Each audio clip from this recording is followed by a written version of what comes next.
사람은 자기가 서 있는 자리에 따라 부르는 노래가 다릅니다. 멸망의 끝자락에 선 사람은 깊은 탄식을 내뱉을 것입니다. 그러나 구원의 반석 위에 선 사람은 생명의 찬양을 부릅니다. 오늘 우리가 읽은 요한계시록 15장도 같은 말씀입니다. 사도 요한은 환상 중에 불이 섞인 유리바닷가를 보았다고 합니다. 그곳에는 참으로 영광스러운 무리가 서 있었습니다. 그들은 짐승과 우상의 거센 위협을 끝까지 견뎌냈던 믿음의 사람들입니다. 맹렬한 환란의 불바다를 통과했지만은 그들의 입술에는 불평이나 원망이 조금도 없습니다. 그렇다고 하나님 앞에서 자신들의 공로를 내세우지도 않았습니다. 그들은 오직 하나님의 종 모세의 노래, 어린 양 예수의 노래를 불렀습니다. 나 같은 죄인을 살리신 십자가의 은혜만을 소리 높여 찬양하는 것. 불이 섞인 유리바닷가에 서 있는 성도들의 찬양이었습니다. 이 장면은 우리에게 깊은 감동을 주고 있습니다. 구약 이스라엘 백성들을 떠올려 보십시오. 그들은 홍해를 건넌 직후에 모세의 노래를 불렀습니다. 구원의 노래를 불렀습니다. 구원의 감격에 젖어 뜨거운 눈물을 흘렸습니다. 그때 하나님은 그들을 신의 산으로 인도하십니다. 그리고 언약궤가 있는 거룩한 성막을 짓게 하셨습니다.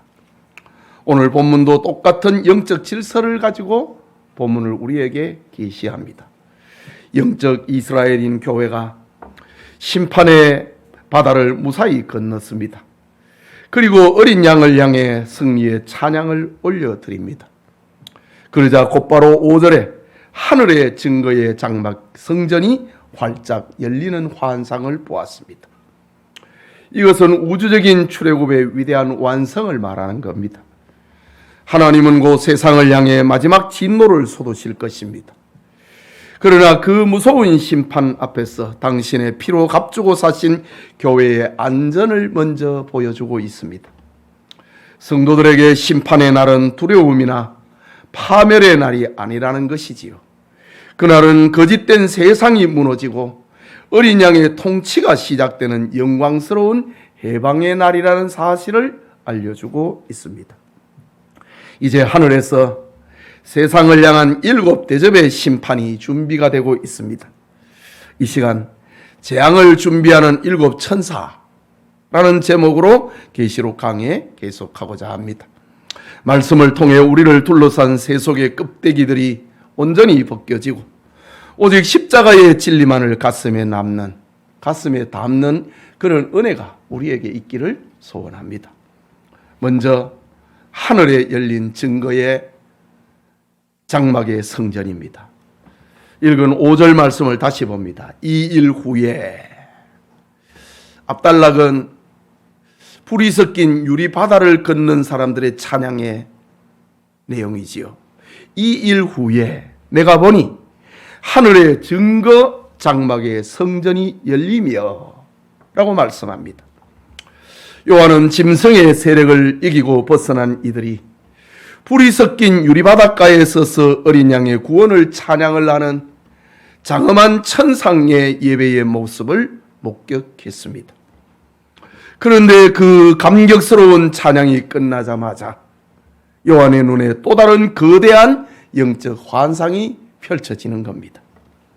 그것은 굳게 닫혀있던 하늘에 증거 장막의 성전이 활짝 열리는 영광스러운 장면을 보게 된 겁니다. 여기에 언급된 장막과 성전은 구약 성경의 역사적인 배경을 뿌리로 하고 있습니다. 이스라엘 백성들이 광야라는 혹독한 세상을 통과할 때 그들의 진영 가운데 하나님의 임재를 상징하는 언약궤, 즉 법궤를 모셔둔 성막이 그들 가운데 있었습니다. 그런데 오늘 본문에 보면은 하늘의 증거 장막의 성전이 열렸다라고 합니다. 이것은 하나님의 거룩한 법궤가 안치된 지성소의 문이 우주를 향하여서 활짝 열리는 그것 사건을 의미를 하는 겁니다.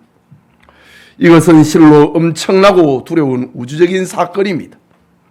구약시대의 대제사장이 짐승의 피를 가지고 지성소 안으로 들어갈 수 있는 날은 1년 중에 단 하루, 대속죄일인 7월 10일 그날밖에 없었습니다. 이날은 이스라엘 온 백성이 하나님 앞에서 자신들의 숨겨진 죄악을 낱낱이 점검을 받고 속죄함을 입은 가장 두렵고 거룩한 심판과 은혜의 날, 그날이 대속죄일입니다.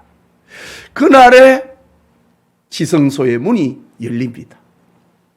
그런데 오늘 본문에 보면은 하늘의 증거 장막의 성전이 열렸다라고 합니다.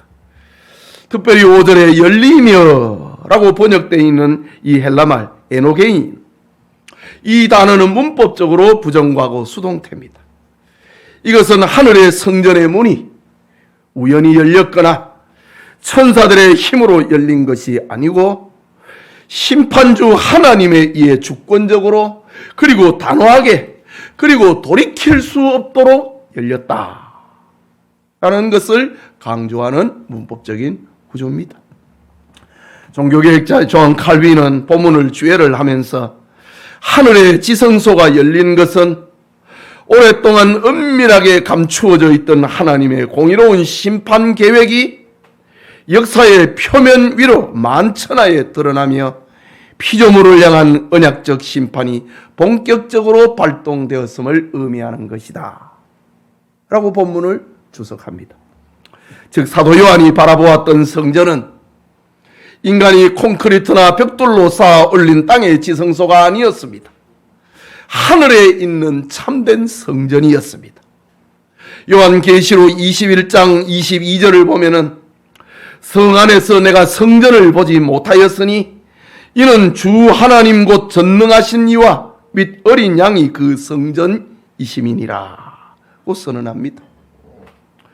하늘에는 인간이 이해할 수 있는 그런 물질적인 건축물로서의 성전은 존재하지 않습니다.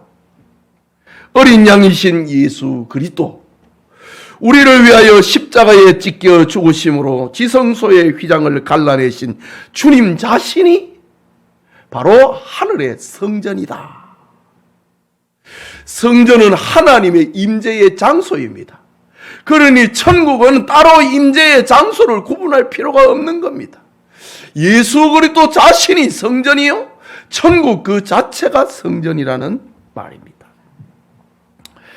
예수님께서 십자가에서 다 이루었다고 외치며 운명하실 때 성소의 휘장이 위에서부터 아래로 찢어진 것은 그리스도의 피로 말미암아 죄의 문제에 대한 영원한 해결이 완성되었다는 말입니다.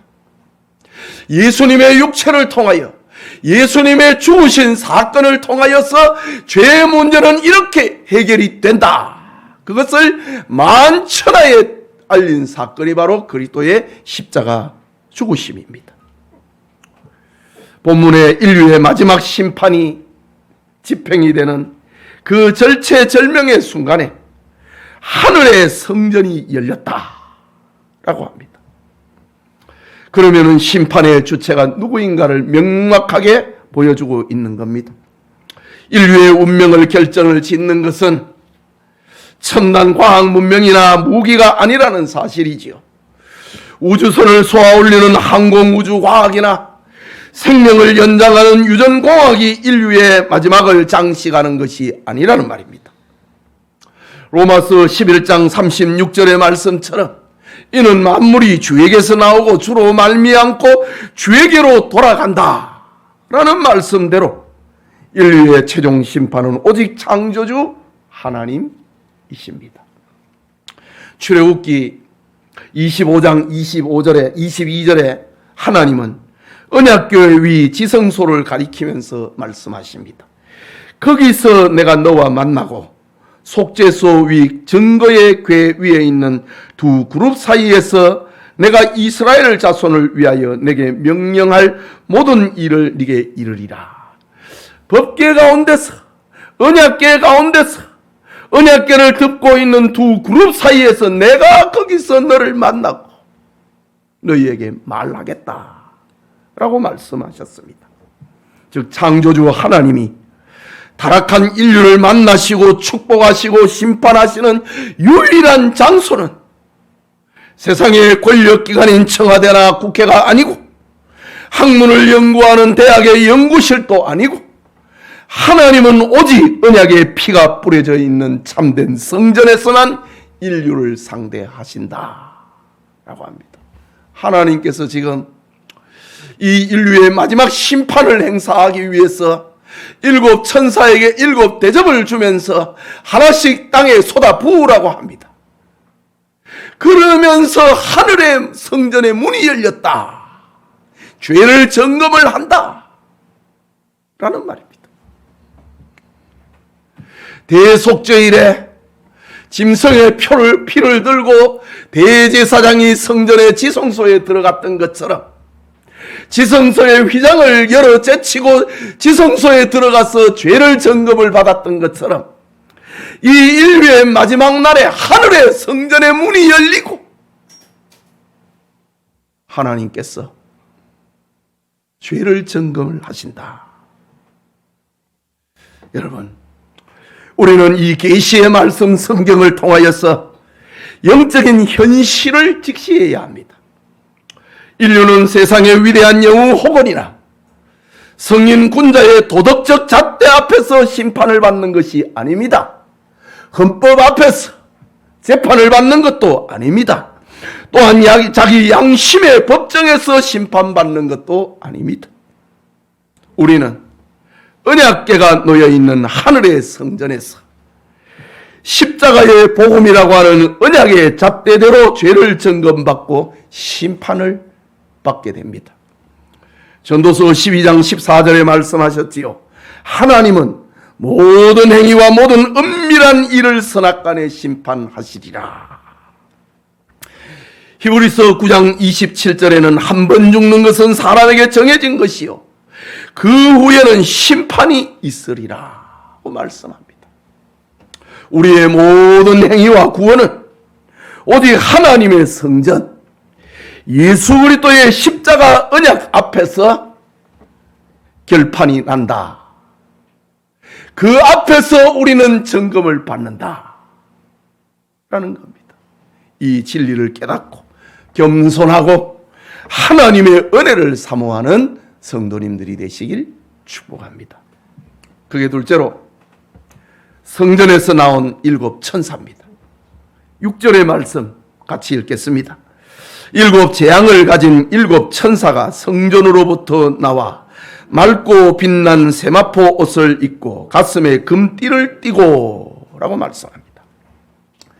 일곱 재앙이 담긴 대접을 다룰 일곱 천사들이 성전에서부터 걸어 나옵니다. 그런데 그들의 복장은 특별했습니다. 모두 일곱 천사가 모두 맑고 빛나는 세마포 옷을 입고 있었다라고 합니다. 그리고 가슴에는 황금으로 된 금띠를 두르고 있었다고 합니다. 구약의 배경에서 맑고 빛나는 세마포 옷은 대제사장이 하나님 앞에서 성전에서 봉사할 때 입었던 거룩한 성결의 예복을 말하는 겁니다. 또한 가슴에 띈 금띠는 왕이 그 권력과 통치력을 나타낼 때 두르는 왕권의 상징을 가리키는 겁니다. 하나님으로부터 심판을 위임을 받았던 일곱 천사들이 이런 왕권을 가지고 심판을 집행을 하고 있는 장면입니다. 여기 천사들이 입은 옷의 상태를 말하고 있는 맑고 라는 히브리 말은 카타론인데 이것은 단 한 점의 도덕적인 오점이나 불의가 섞이지 아니하는 완벽한 영적 순결을 가리키는 말입니다. 성경을 구속사적으로 해석을 하는 유명한 신학자 그레고리 비일은 이 천사의 복장에 대하여서 주석을 합니다. 이 천사들은 단순한 심판 집행인이 아니라 하늘 성소에서 파송된 거룩한 제사장들이다. 이들이 집행하는 심판은 감정적인 보복이 아니라 하나님의 언약궤가 요구하는 거룩한 공의를 타락한 세상에 정확하게 집행하는 거룩한 제의적 행위였다. 제사 지내는 행위와 같다 라고 주석을 합니다. 일곱 천사들은 세상의 오만한 독재자나 권력을 남용하는 폭군처럼 자기 뜻대로 폭력을 행사하는 자들이 아니라는 말입니다. 이들은 창조주 하나님으로부터 완전한 거룩함과 불가항력적인 권세를 위임을 받아서 공의로운 심판을 집행을 하고 있는 이들입니다. 그런데 우리가 본문에서 더 예민하게 주목해야 할 영적인 핵심은 이 일곱 천사가 바로 성전에서부터 나왔다라는 겁니다. 심판의 사자들이, 이 인류의 마지막을 결정을 짓는 심판의 사자들이 성전에서 파송이 되었다. 이것은 세상을 심판하는 유일한 기준이 하나님의 언약이라는 사실을 알려주고 있는 장면입니다. 쉽게 얘기를 하면은 신구약 성경이 마지막 심판을 집행을 하는 기준이라는 말입니다.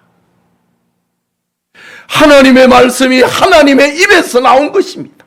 성전에서 나온 것입니다. 이 인류의 마지막을 집행하기 위하여서, 심판을 행사하기 위하여서 일곱 천사가 성전에서 나왔다. 하나님의 언약, 말씀대로 세상을 심판하기 위해서 나왔다는 겁니다. 여러분, 하나님의 이 언약궤 안에는 무엇이 들어 있습니까? 모세가 받은 십계명 두 돌판이 있습니다. 이스라엘이 광야에서 먹었던 만나를 담은 항아리가 있습니다. 그리고 아론의 상난 지팡이가 있습니다. 십계명 돌판은 타락한 인간이 하나님의 거룩한 공의 앞에서 스스로의 행위로는 결코 설 수 없다는 것을 상징을 하는 율법을 상징을 하는 것입니다. 하나님 앞에서 의로운 자는 아무도 없다. 그것을 상징하는 것이 언약궤의 십계명 돌판입니다. 그리고 만나를 담은 항아리는 광야 같은 세상에서 인간이 절대로 자기 힘으로는 살 수가 없고 오직 하늘에서 내려온 생명의 떡이신 예수 그리스도를 먹고 마심으로만이 영생 얻을 수 있다는 것을 보여주는 구속의 예표입니다. 아론의 상난 지팡이 역시 마찬가지입니다. 우리가 거듭나고 새롭게 살고 부활의 생명을 얻는 것은 예수님으로 말미암아 이루어진다는 사실을 보여주는 것이지요. 그래서 참된 성전이신 예수님께서는 요한복음 14장 6절에 말씀하시기를 내가 곧 길이요 진리요 생명이니 나로 말미암지 않고는 아버지께로 올 자가 없느니라 단호히 말씀하셨습니다. 그리고 사도 베드로는 사도행전 4장 12절에 다른 이로서는 구원을 받을 수 없나니 천하 사람 중에 구원을 받을 만한 다른 이름을 우리에게 주신 일이 없습니다. 성전에서부터 나온 일곱 천사, 심판의 대접을 들고 있는 일곱 천사, 다른 이로서는 구원받을 수 없다. 오직 예수님만이 길이요 진리요 생명임을 그 잣대를 들고 마지막 심판을 행사하신다 라는 말입니다. 구약시대의 대제사장이 언약궤 위에 뿌려져 있는 흠없는 희생제물의 피로 인하여서만이 하나님의 진노를 면할 수가 있었지요. 종말 시대를 살아가는 우리 역시 우리를 위하여 십자가에 피 흘려 죽으신 희생제물이신 예수 그리스도를 그의 피를 덮어 쓰지 아니하고는 맹렬한 성전의 심판을 피할 길이 없는 겁니다. 다시 본문을 집중을 합니다. 심판의 천사들이 성전으로부터 나왔다. 이것은 오늘날 인간이 만들어낸 도덕적인 의와 종교적인 행위를 철저히 쓰레기통에 버리라고 하는 그런 경고입니다. 오늘의 교회가 어떠합니까? 교회가 인간의 도덕적인 행함과 공로를 구원의 조건으로 은근히 고집하면서 입술로만 십자가를 말한다면 그것은 가짜 신앙입니다. 하나님 앞에 서기 위하여서 자신의 의를 1%라도 섞으려고 한다면, 그리고 그리스도의 보혈을 100% 의지하지 않는 자는 그가 누구든지 간에 심판의 대상에서 벗어날 수가 없는 겁니다. 여러분, 성전에서 이 세상의 마지막을 장식할 7 천사가 대접재앙을 들고 나오는데, 우리의 머리에서 발끝까지 그리스도의 피로 뒤집어 쓰지 아니하면 그 재앙을 피할 자가 없습니다. 단 1% 내 공로를 의지하면 그쪽으로 재앙이 들어가 버립니다. 여러분, 자기 의를 고집하면서 회개하지 않는 것 그 자체가 이미 맹렬한 진노 아래 놓여 있다고 하는 증거입니다. 예수님을 안 믿는다. 이미 진노 아래, 하나님의 진노를 받을 대상이라는 말입니다. 우리 중에 감히 자기 행위를 내세워서 7 대접의 진노를 통과할 수 있는 자가 단 한 명이라도 있을까요? 예배의 자리에 앉아 있으면서도 마음 중심에는 그리스도의 피를 처절하게 붙들지 아니한다면 그는 섭을 지고 불구덩이 속으로 뛰어드는 것과 같은 것입니다. 물론 이런 메시지가 현대인들에게는 배타적이고 극단적이고 세상에 대하여서 지나치게 영세적으로 해석을 하고 있는 거 아닌가? 그런 시각으로 비칠 수도 있습니다. 그러나 성경의 전 역사를 보십시오. 구약의 선지자들과 신약의 사도들 중에 그 누구도 그리스도의 피 묻은 십자가 밖에 구원이 있다고 양보한 사람은 단 한 사람도 없습니다.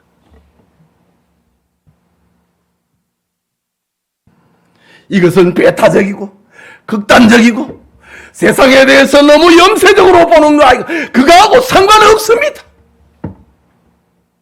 그리스도의 피를 의지하지 아니하는 자는 하나님의 심판에서 벗어날 자가 아무도 없습니다. 세례 요한이 광야에서 피를 토하면서 회개하라 천국이 가까워한다고 외쳤던 그것, 심판의 도성인 바벨론에서 돌이켜 유일한 피난처이신 그리스도를 사랑하라고 하는 절박한 외침이었습니다. 그리스도에게로 돌아오라. 이것이 세례 요한의 외침입니다. 우리는 지금 심판의 성전 앞에 서 있습니다. 그것을 깨닫고 헛된 자기 의를 십자가에 못 박는 그런 거룩한 은혜가 우리의 심령에 부어지기를 주의 이름으로 축복합니다. 하나님의 심판대 앞에 서 있다. 그것을 생각하고 내 의를 십자가에 못 박고 그리스도의 피를 뒤집어 써야 합니다. 그래야만 우리는 이 심판에서 벗어날 수가 있는 겁니다. 이게 진정한 기독교입니다. 오염된 기독교가 아니고 진짜 기독교는 1%의 내 공의를 섞어서는 안 된다. 내 의를 내세워서는 안 된다. 100% 그리스도의 의를 붙들어야 된다. 이것이 진정한 기독교입니다. 그렇지 않으면 오염된 종교입니다. 마지막으로 7 재앙을 받아든 천사와 성전의 연기를 보았다고 합니다. 계속해서 본문 7절입니다. 내 생물 중에 하나가 영원토록 살아계신 하나님의 진노를 가득히 담은 금대접 7을 그 7 천사에게 주니라고 합니다. 하나님의 보좌 가장 가까운 곳에서 시중도는 내 생물 중에 하나가 7 천사에게 마지막 재앙이 담겨 있는 7 금대접을 건네줍니다. 내 생물들은 마치 군주의 어명을 출납을 받드는 비서실장과도 같은 지위에서 하나님의 주권적인 명령을 지금 전달하고 있는 겁니다. 그 대접 안에는 영원토록 살아계신 창조주 하나님의 맹렬한 진노가 가득 차 있는 대접이었다라고 합니다. 여기 가득한 이라는 헬라말 게몬타는 단 한 방울의 잡이나 긍휼이 섞일 여지가 없이 진노의 한계치에 이르러서 찰랑찰랑거리는 그 모습입니다. 그게 게몬타. 하나님의 진노가 꽉 찼어. 찰랑찰랑찰랑거린다.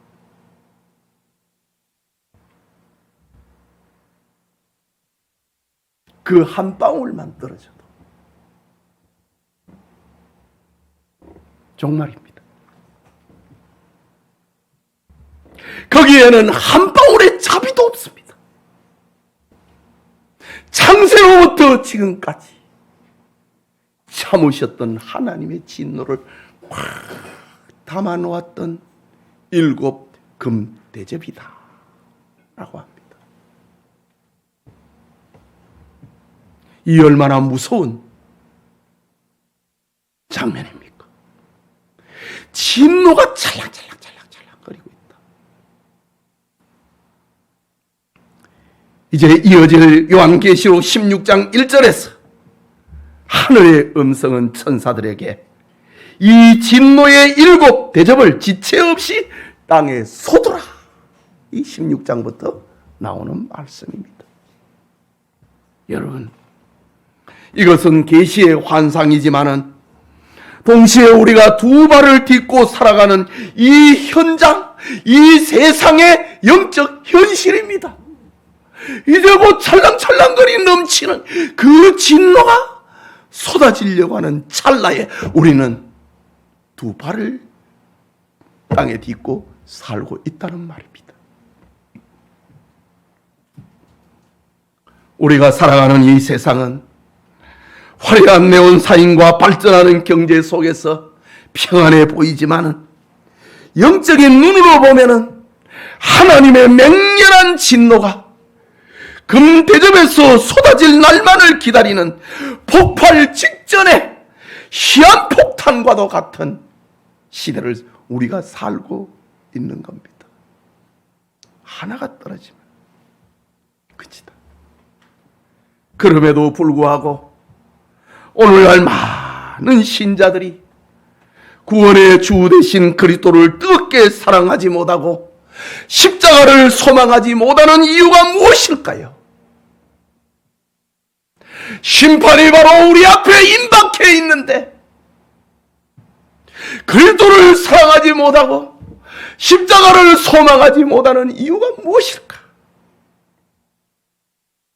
이 세상에 하나님의 무서운 진노가 쏟아질 타락한 소돔과 고모라임을 영적인 눈으로 보지 못하기 때문입니다. 눈은 떴는데 보지 못한다 이거지. 그래서 주님을 사랑하지 못하는 겁니다. 그래서 십자가를 소망하지 못하는 겁니다. 머리로는 심판을 안다고도 하는데 삶에서는 하나님의 진노가 임박하다가는 것, 그것을 깨닫지를 못하는 겁니다. 그래서 이 썩어지고 불타버릴 세상의 영광을 포기하지 못하고 있는 겁니다. 롯의 두 사위를 기억하실 겁니다. 소돔성을 멸하라는 천사의 준엄한 경고를 롯의 두 사위는 농담으로 여겼더라. 그러다가 하늘에서 쏟아지는 유황불에 타 죽고 말았습니다. 롯의 아내는 구원의 길을 가면서도 진노가 쏟아지는 소돔성의 재산과 쾌락에 미련을 버리지 못하고 뒤를 돌아보다가 비천한 소금 기둥이 되고 말았습니다. 그래서 예수님은 롯의 철을 생각하라 라고 말씀하셨지요. 성경은 분명히 경고합니다. 이 세상은 영원한 도성이 아니라 하나님의 진노가 쏟아질 심판의 대상이라는 겁니다. 이 세상은 하나님의 아들 예수 그리스도를 십자가에 못 박아 죽인 땅입니다.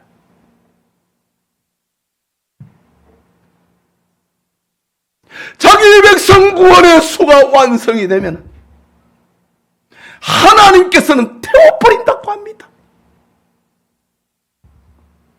그러면 오늘날 교회가 직면하고 있는 가장 심각한 위기는 무엇일까요? 세상의 화려함에 취하여서 심판의 본질을 망각해버린 영적 무지가 바로 이 땅의 교회들의 위기입니다.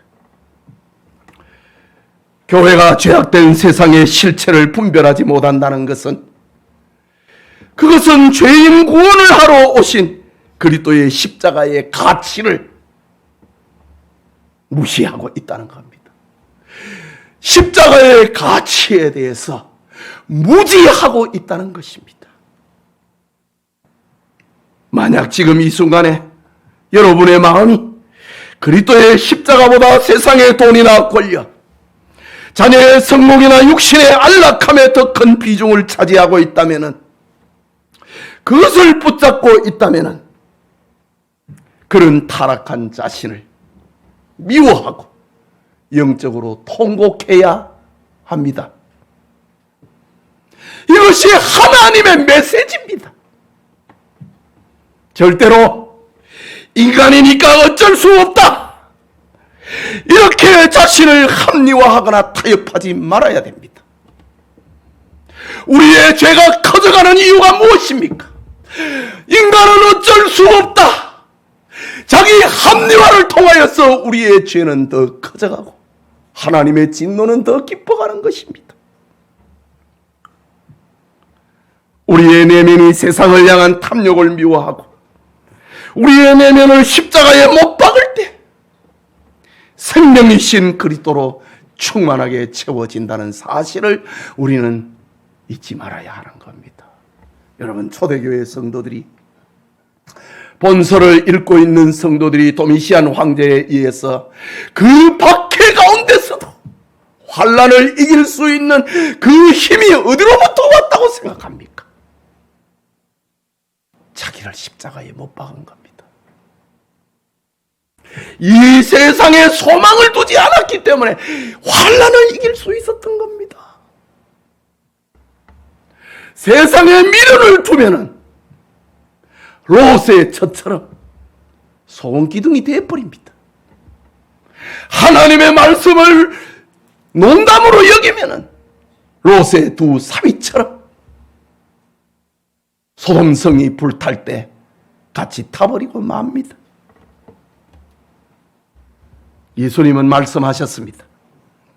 누가복음 14장 26절과 27절에 물은 내게 오는 자가 자기 부모와 처자와 형제와 자매와 더욱이 자기 목숨까지 미워하지 아니하면 능히 내 제자가 되지 못하고, 누구든지 자기 십자가를 지고 나를 따르지 않는 자도 능히 내 제자가 되지 못하리라. 단호하게 선언하고 있습니다. 여러분은 이런 성경을 읽을 때 어떤 마음으로 읽습니까? 겁이 나지 아니합니까? 이런 하나님의 말씀에 의해서 심판받는다고 했습니다. 세상의 영광과 그리스도의 십자가를 동시에 가슴에 품을 수는 없다는 말입니다. 누구든지 자기 십자가를 지고 나를 따르지 않는 자도 너희 내 제자가 되지 못하리라. 세상과 하나님의 나라를 다 지는 사람은 불이 섞인 유리바다를 못 건넙니다. 롯의 두 사위가, 롯의 처가 이것을 말하고 있습니다. 계속해서 참혹한 8절의 환상을 봅니다. 하나님의 영광과 능력으로 말미암아 성전의 연기가 가득 차매 일곱 천사의 일곱 재앙이 마치기까지는 성전에 능히 들어갈 자가 없더라. 이게 무슨 말이지? 일곱 천사가 하나님의 진노가 가득히 담겨있는 금대접을 받아들자 하늘 성전에 자욱한 연기가 가득 들어찼다고 합니다. 그리고 이 일곱 재앙이 끝나기까지는 거기에 아무도 못 들어간다고 했습니다. 구약 성경에서 하나님의 임재가 연기나 빽빽한 구름으로 나타난 것은 하나님의 압도적인 영광과 공의를 상징할 때 나타났습니다. 모세가 시내산에서 십계명을 받을 때에 온 산의 연기가 자욱했다고 합니다. 솔로몬이 성전을 봉헌을 할 때에 빽빽한 구름이 성전에 가득하여 제사장들이 능히 서서 섬기지를 못했다고 합니다. 이것은 인간이 감히 범접할 수 없는 하나님의 심판의 절대성, 불가항력적인 영광의 무게를 보여주고 있는 장면입니다. 다시 8절을 보면은 들어갈 자가 없더라. 일곱 천사의 일곱 재앙이 마치기까지는 성전에 들어갈 자가 없더라. 들어갈 자가 없다. 에디나토라는 말인데 미완료 과거 시제를 사용을 해서 거부와 차단을 강조하고 있는 장면입니다. 재앙이 끝날 때까지는 한순간의 예외도 없이 철저하고 지속적으로 차단이 되었다라는 말입니다. 유명한 신학자 윌리엄 핸드릭스는 이 두려운 장면에 대해서 주석을 하기를 성전의 연기가 가득 차고 인간의 출입이 철저히 금지된 것은 은혜를 받을 수 있는 구원의 문이 영구적으로 닫혔고 기도를 드릴 수 있는 기회의 시간도 완전히 끝났으며 이제 타락한 세상을 향해서는 오직 맹렬한 공의의 집행만이 남아있음을 우주에 선포하고 있는 장면이다 라고 주석합니다. 기회가 끝났다는 말입니다. 하나님의 심판이 쏟아질 때는 기도할 시간도 회개할 기회도 주어지지 않는다는 말입니다. 하나님은 시내산에 접근하는 백성들을 막기 위하여서 출애굽기 19장 21절에 말합니다. 백성이 밀고 들어와 나 여호와에게로 와서 보려고 하다가 많이 죽을까 하노라. 그래서 모세가 시내산에 올라가 십계명을 받는 동안에 아무도 그 산에 오르지 못하도록 해라. 나를 보려고 올라오다가 다 죽을 것이다 라고 말합니다. 그래서 진영에 있었던 여호수아가 아무도 시내산으로 못 올라가도록 보초를 서게 됩니다. 7 대접의 심판이 발동하는 순간도 바로 이때를 연상을 시킵니다. 더 이상 회개도 긍휼도 그리고 용서를 구하는 눈물의 기도도 이제는 소용이 없다는 말입니다. 오직 두려움 속에서 하나님의 진노를 받아야 하는 겁니다. 여러분, 지금 과연 썩어질 세상에 무엇의 소망의 닻을 여러분은 내리고 있습니까? 전도서 1장 8절에는 눈은 보아도 족함이 없고 귀는 들어도 가득 차지 아니하는 것이 세상의 이치입니다. 세상에 대해서 목말라 하는 것은 안 찬다, 차지를 않는다.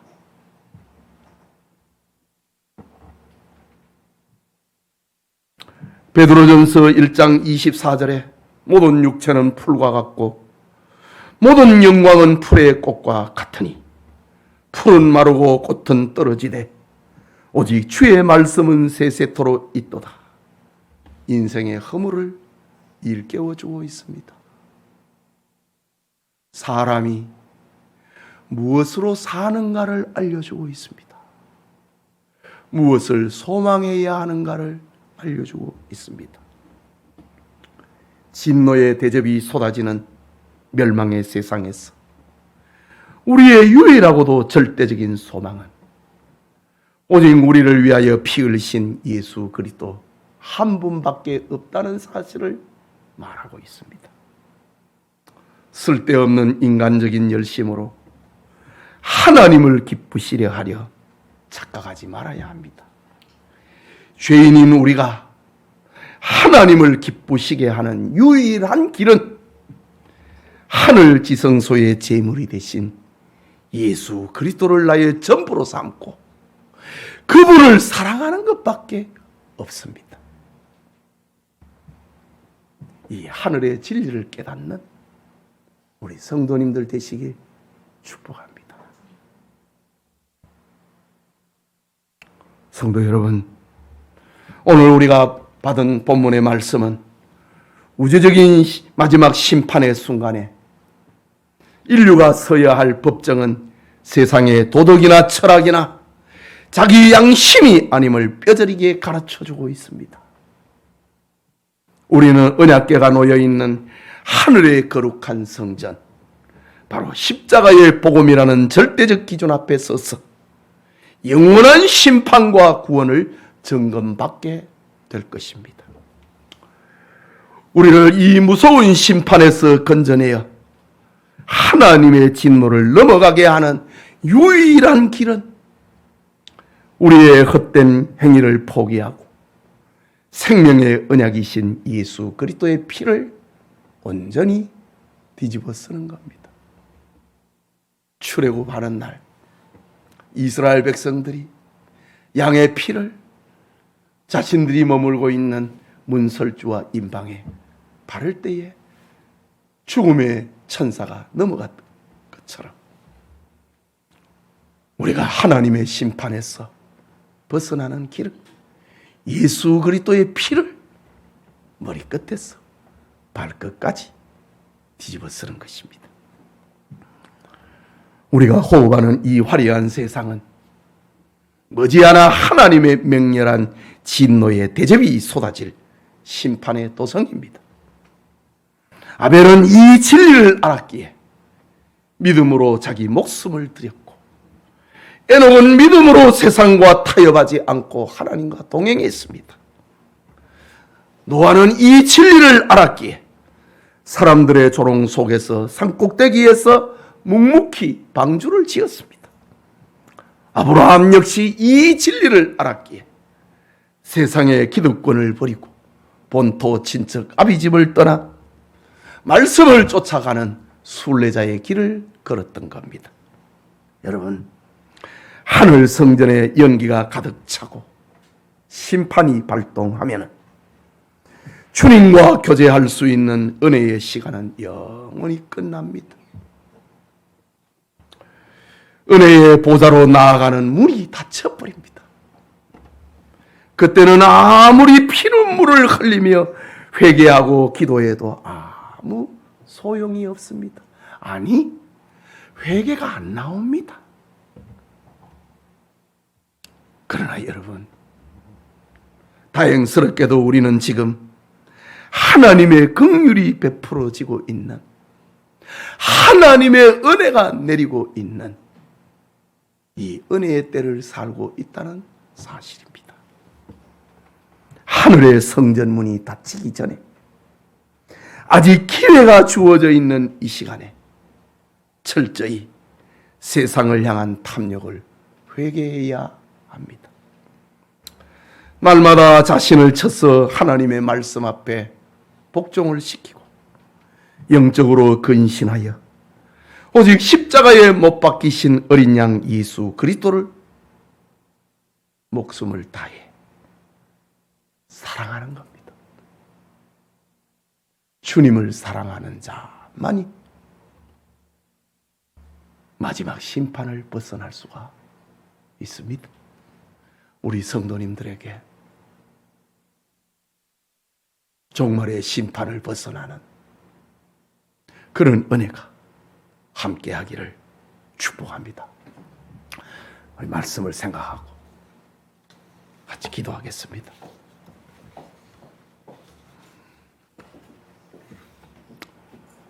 우리는 오염된 기독교의 옷을 입으면 안 됩니다.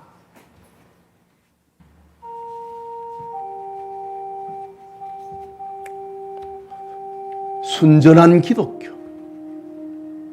시중에 보는 이런 책이 있더구만요.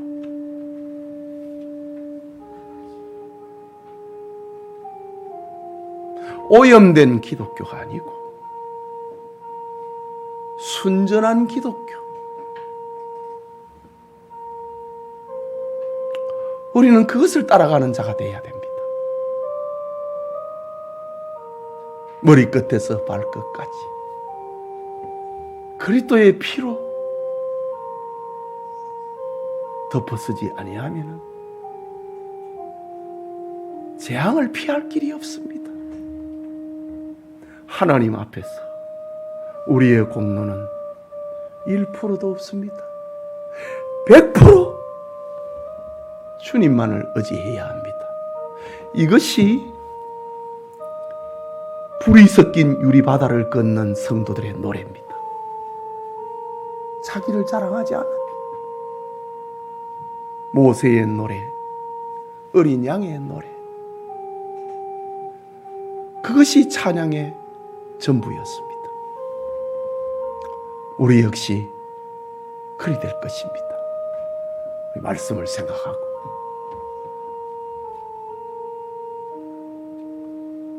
쓸데없이 하나님 앞에 공로를 내놓으려 하지 말고 그리스도의 피를 덧입어야 된다. 100% 하나님의 은혜다. 그러니 그 예수님을 사랑해야 한다. 오늘 말씀의 중심 메시지가 그것입니다. 기도합시다. 자비하신 하나님 아버지, 은혜를 감사합니다. 종말 시대에 하나님의 진노가 가득히 담겨있는 금대접이 쏟아지려고 하는 찰나를 우리는 살고 있습니다. 그래도 우리는 성경을 읽을 수 있고 기도할 수 있는 기회, 설교를 들을 수 있는 기회 우리에게 주어지니 감사합니다. 은혜를 저장하고 은혜를 채워가게 하여 주시고 하나님의 말씀을 들을 때마다 세속을 단절을 하고 주님을 의지하는 법을 배우게 하여 주시옵소서. 머리끝에서 발끝까지 우리를 위하여서 십자가에 피 흘려 죽으신 그리스도의 피를 덧칠하는 그런 예배의 시간, 기도의 시간, 찬양의 시간, 봉사의 시간 되게 하여 주시옵소서. 하나님, 오염된 신앙인이 아니고 적당히 따라가는 신앙인이 아니고 성경에서 말하는 그 신자가 되게 하여 주시옵소서. 하나님, 롯의 사위처럼 농담으로 여기지 말고 롯의 처처럼 세상과 구원을 같이 잡으려고 하다가 뒤돌아보지 말게 하여 주시고 오직 주님의 손에 붙잡혀 주님 은혜만을 소망하는, 그리고 주님을 사랑하는 우리 성도들 다 되게 하여 주시옵소서. 순전한 기독교, 오염되지 않는 진리, 그 신앙을 우리의 양식으로 삼고 우리의 방향과 길로 삼고 주님을 따라가는, 주님을 사랑하는 성도들이 다 되게 하여 주시옵소서. 하나님 아버지, 은혜를 감사합니다. 계속되는 요한계시록의 강해에 이제 종말을 향하여 나아가고 있습니다. 이제 계시록 16장을 다음 주에 강해합니다. 하나님, 하나님의 말씀을 들을 수 있는 귀를 주시고 지식이 아니라 우리의 삶으로 변화시키는 능력을 우리에게 도와주시옵소서. 성령으로 우리를 새롭게 하여 주시옵소서. 말씀을 읽는 자, 듣는 자, 기록된 것을 지키는 자가 복이 있다고 하였는데 이 은혜가 우리 교우들에게 임하게 하옵소서. 예수님의 이름으로 기도합니다. 아멘.